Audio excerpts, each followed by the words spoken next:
Alors, que se passe-t-il vraiment dans les premières heures d'une cyberattaque?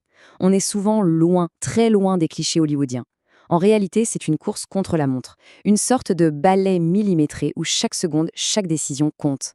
Allez, on va plonger ensemble au cœur de la cellule de crise. Tout part de là.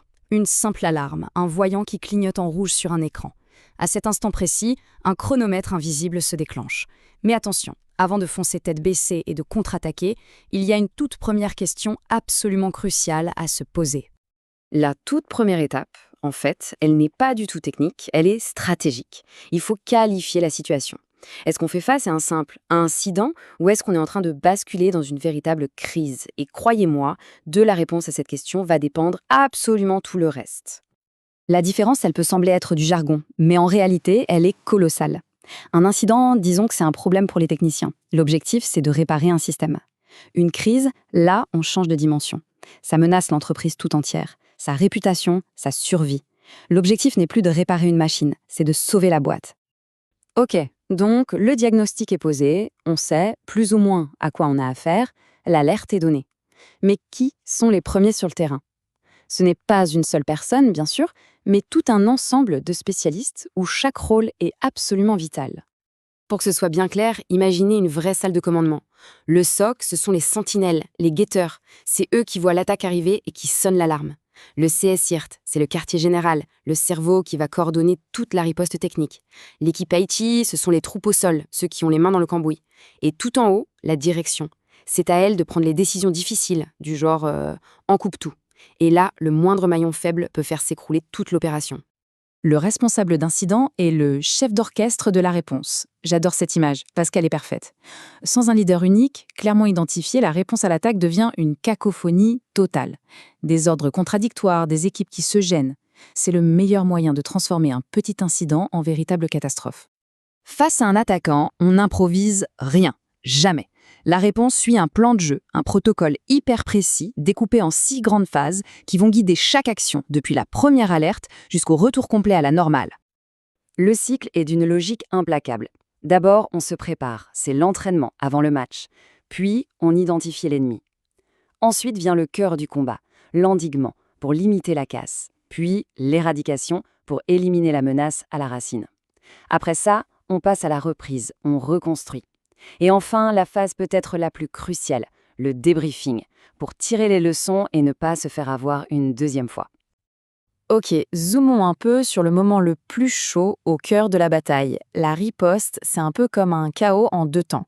D'abord, un coup rapide pour stopper l'hémorragie, puis une intervention chirurgicale pour soigner la blessure. Il faut d'abord endiguer et ensuite seulement éradiquer. L'endiguement, c'est vraiment l'action d'urgence. Les pompiers qui arrivent. On ne cherche pas à comprendre. On isole la machine infectée, on coupe un accès réseau. On ferme la grande vanne pour stopper l'inondation. Ce n'est qu'après que vient l'éradication.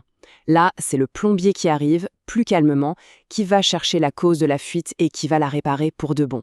Agir maintenant, prouver plus tard. Cette petite phrase, elle résume à elle seule tout le dilemme des équipes d'intervention.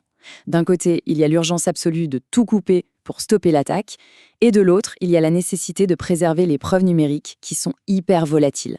Chaque action est donc un pari, un arbitrage permanent entre la sécurité immédiate et la justice future. Mais parfois, ça dérape.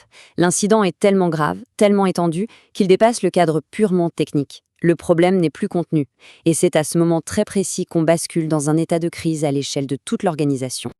Le signal est clair, lorsque ce sont les fondations mêmes de l'entreprise qui tremblent, sa survie ou sa réputation, on change complètement de dimension. Les techniciens ne sont plus seuls aux commandes. On active la cellule de crise qui réunit les plus hauts responsables de l'entreprise. Et cette cellule de crise, c'est une véritable cocotte minute. La pression sur chaque personne est maximale. Le responsable de la com, par exemple, un mot de travers et il peut déclencher une tempête médiatique. Le juriste, lui, doit tout faire pour éviter des amendes colossales. Chaque décision, chaque silence, chaque mot peut avoir des conséquences absolument dévastatrices. Bon, l'attaque technique est maîtrisée, l'incendie est éteint. On pourrait croire que le plus dur est passé. Eh bien, souvent, c'est tout l'inverse. C'est là que commence le vrai marathon, celui de la gestion juridique et des conséquences. C'est une phase moins spectaculaire, c'est sûr, mais elle est tout aussi critique. Si on veut espérer un jour pouvoir poursuivre les attaquants en justice, il y a un principe qui est non négociable. C'est la chaîne de conservation.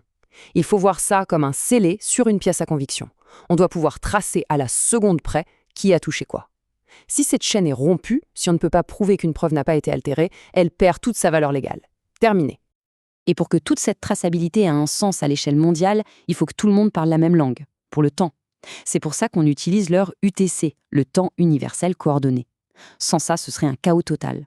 Comment savoir si une alerte à 15 heures à Paris a eu lieu avant ou après une action à 9 heures du matin à New York? L'UTC, c'est la seule façon de reconstituer le puzzle de l'attaque dans le bon ordre. 72. Retenez bien ce chiffre, 72 heures. C'est le délai, et pas une minute de plus, qu'impose le fameux RGPD en Europe pour notifier les autorités qu'on a subi une violation de données. 3 jours, c'est extrêmement court pour analyser, comprendre et communiquer, surtout quand toute l'entreprise est encore sous le choc. Le compte à rebours est impitoyable. Et une nouvelle gestion de l'après-crise peut finir par coûter encore plus cher que l'attaque elle-même. Les amendes administratives peuvent atteindre des millions.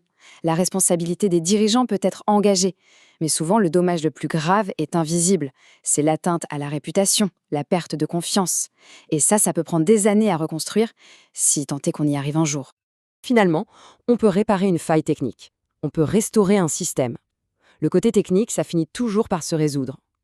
Mais la vraie question, celle qui reste en suspens, c'est est-ce qu'on peut réparer la confiance? Parce qu'au-delà des lignes de code et des protocoles, la véritable cicatrice d'une cyberattaque, elle est humaine. Et ça, c'est un défi d'une toute autre ampleur.